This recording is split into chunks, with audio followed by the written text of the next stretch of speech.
मैनपुरी जिला आपदा प्रबंधन प्राधिकरण आपदा विशेषज्ञ अंकिता सक्सेना ने भूकंप आने पर कैसे बचें, सिलेंडर में आग लग जाए तो कैसे काबू पाएं, बाढ़ आए तो क्या उपाय करें और इसके लिए ट्रेनर भी तैयार किए हैं। तस्वीरों में देख सकते हैं आपदा विशेषज्ञ अंकिता सक्सेना यहाँ पर ट्रेनरों को ट्रेनिंग दे रही हैं, उन्हें तैयार कर रही हैं, जो ग्राम सभाओं और जनप्रतिनिधियों से मिलकर के यहाँ जन जन तक ये पहुँचाएंगी। यहाँ पर क्या कुछ बताया है अंकिता सक्सेना ने, आइए ये भी जानें इस पूरी खबर के जरिए। अरे न्यूज़ CPS चैनल को लाइक करें, सब्सक्राइब करें। आपका बहुत बहुत धन्यवाद। पूरी वीडियो जरूर देखें। जैसा कि आप लोग जानते हैं, आज 13 अक्टूबर को पूरे विश्व में आपदा न्यूनीकरण दिवस मनाया जाता है। तो मैं जिला आपदा प्रबंधन प्राधिकरण से आपदा विशेषज्ञ आपको इस आपदा के बारे में, आपदा को न्यूनीकरण करने के लिए कुछ उपाय जो किए जाते हैं उसके लिए आज एक प्रशिक्षण दिवस आयोजित किया गया है। इसके साथ में आप लोग जो प्रशिक्षार्थी तैयार हो रहे हैं, बाद में आप ही को ये क्षेत्र में जाकर प्रशिक्षणार्थी जो आपको मिलेंगे, आपको उनको प्रशिक्षण देना है और उनको इस बारे में अवगत कराना है कि किसी भी आपदा की स्थिति में क्या करें और क्या ना करें, और उससे बचाव के उपाय जो हैं वो उन्हें समझाने हैं।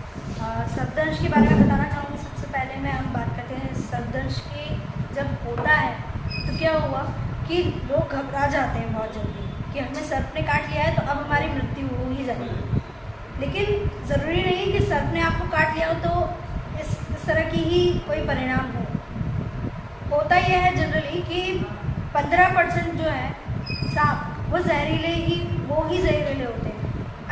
85% जो है वो जहरीले नहीं होते हैं। तो वो अगर आपको काटे हैं तो ज़रूरी नहीं कि उसमें स्थिति में कुछ मृत्यु या कुछ इस तरह की घटनाएं हों।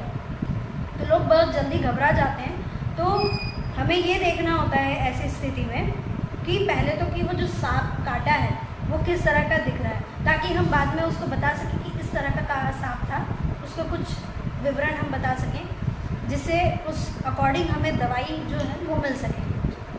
सर्प ने अगर हमें काट लिया है तो हमें उस स्थान को जहाँ पे सर्प द्वारा काटा गया है वहाँ पे साबुन लगा के पहले तो उसको साफ करना है उस स्थान को। इसके बाद में हमें उस हाथ को, जैसे हाथ को काटा है तो हमें उसको स्टेबल करना है कि ज़्यादा वो हिले डुले नहीं। और ऐसे ही स्थिति में या तो उसको पेन के द्वारा इस तरह से बांध के, पेन या लकड़ी के द्वारा उसको बांध कर, या फिर कुछ और आप चीज़ें इस्तेमाल करके उसको स्टेबल रखें। इसके बाद में आप उसे तुरंत हॉस्पिटल ले जाएं। ना तो उस स्थान को चूस के उससे जहर निकालने की कोशिश करें, ना ब्लेड से उसको काट के इस तरह की चीज़ें करें, क्योंकि उसमें और ज़्यादा खतरा बढ़ जाता है।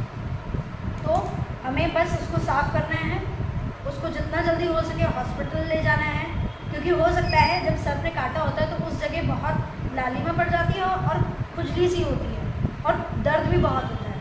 तो उस स्थिति में आदमी संभल नहीं पाता, तो हमें उसको स्टेबल करके या तो गाड़ी के बीच में बिठाने उसे, या उसको स्टेबल करके एक आदमी उसको संभाले और एक आदमी गाड़ी चलाए, उसको लेके जाए तुरंत जो नज़दीकी अस्पताल हो वहाँ जाके उसको एंटीवेनम जो दवाइयाँ होती हैं जो जहर का रोकथाम करती हैं, उससे उनको बचाती है, वो ज़रूर उनको लगवाएं। ये आपके नज़दीकी CHC या PHC में ज़रूर अवेलेबल होती हैं।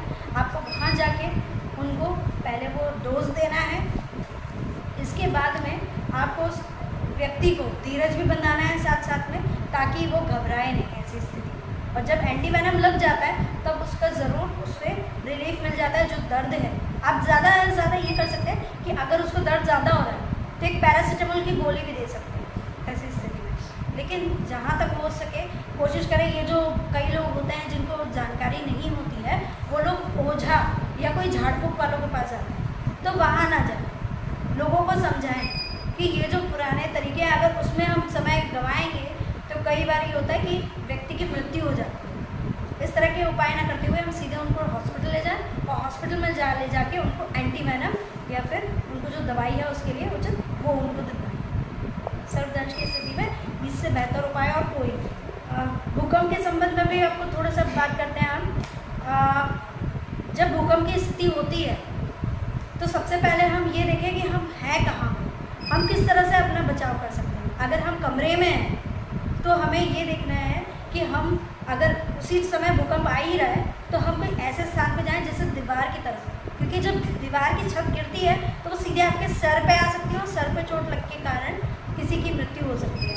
तो हम कोशिश करें कि इस तरह की घटनाएं ना हो, तो हम दीवारों के पास चले जाएं या जो दरवाजे हैं उनकी कॉलम के बीच में, क्योंकि वहाँ पे भी अगर गिरेगी तो आसपास गिरेगी। दीवार के कॉलम जो दरवाज़ा होगा उसके कॉलम के आस इधर गिरेगी या इधर गिरेगी, बीच में नहीं गिरेगी, तो आप वहाँ पर सुरक्षित रह सकते हैं।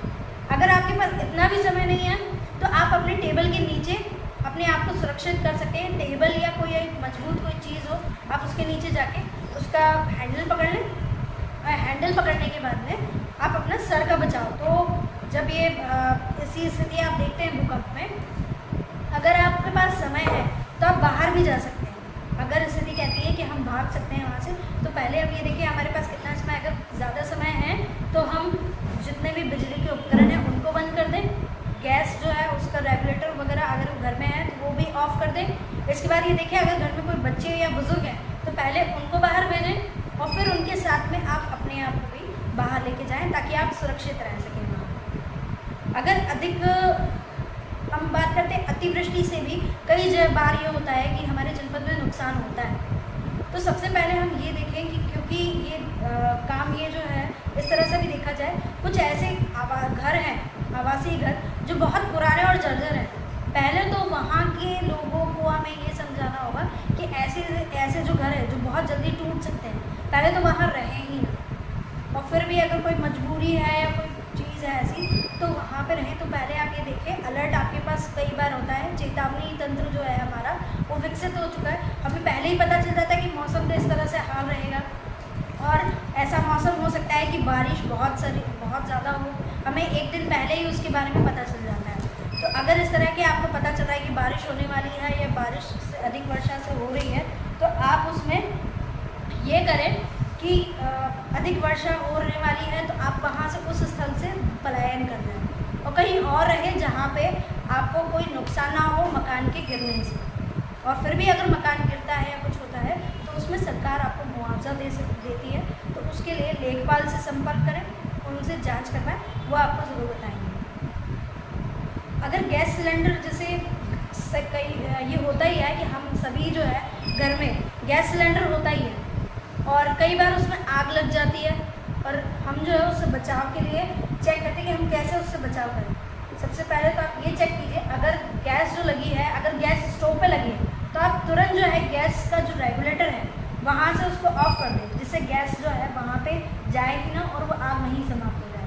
अगर वो बढ़ते अगर कहीं और चली गई है, उसमें गैस रेगुलेटर पे भी चली गई है, तो आप या तो कोई गीला कपड़ा लें, गीला बोरा लें, उससे उसको ढक दें सिलेंडर को, जिससे क्या होगा कि उसके आसपास ऑक्सीजन भी नहीं जाएगी, उसका टेम्परेचर भी कम होता जाएगा और आपको वहाँ पे ऑटोमेटिकली आग जो है वो धीरे धीरे बुझ जाएगी। या फिर अगर आपके पास गीला बोरा लाने का और कोई परेशानी हो रही है तो कोई बड़ा भगोना या फिर कोई बाल्टी हो बड़ी, तो उसको तुरंत ऐसे करके उसे ढक दें, जिससे उसकी ऑक्सीजन जो होगा उसके आसपास वो उसमें नहीं पहुँच पाएगी और आग बुझ जाएगी।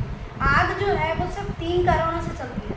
पहला होता है फ्यूल जो उसमें चल रहा है, जैसे कि अगर गैस सिलेंडर की स्थिति में आपका जो गैस है वो उसका फ्यूल है। कई बार पेपर पे आग लग रही है कागज़ों में, तो वो आपका फ्यूल उसमें क्या हो गया, कागज़। इसी तरह से दूसरी चीज़ है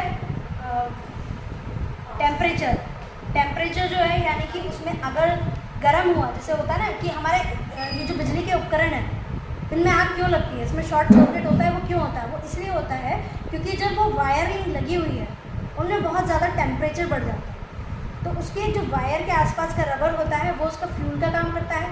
पर्यावरण में ऑक्सीजन तो होती ही है, वो ऑक्सीजन भी उसमें लग जाती है और टेम्परेचर बढ़ने के कारण वहाँ आग लग जाती है। इसी तरह से शॉर्ट सर्किट जो होता है वो होता है। तो वहाँ पे हमें इन 3 एलिमेंट यानी कि ऑक्सीजन, टेम्परेचर और फ्यूल, इन 3 चीज़ों से ही आग जब है आगे बढ़ती है। तो अगर हम इन तीनों चीज़ों में से कोई एक चीज़ भी अगर कम कर देते हैं तो आग वहीं के वहीं ख़त्म हो जाती है। तो हमें या तो जो फ्यूल देखना है कि फ्यूल किस तरह का है, उसका आग किस चीज़ में लगी है, फ्यूल हटा दें या तो वहाँ से, या फिर जो टेम्परेचर है उसके आसपास जो गर्मी बढ़ रही है उसको हम कैसे शांत कर सकते हैं।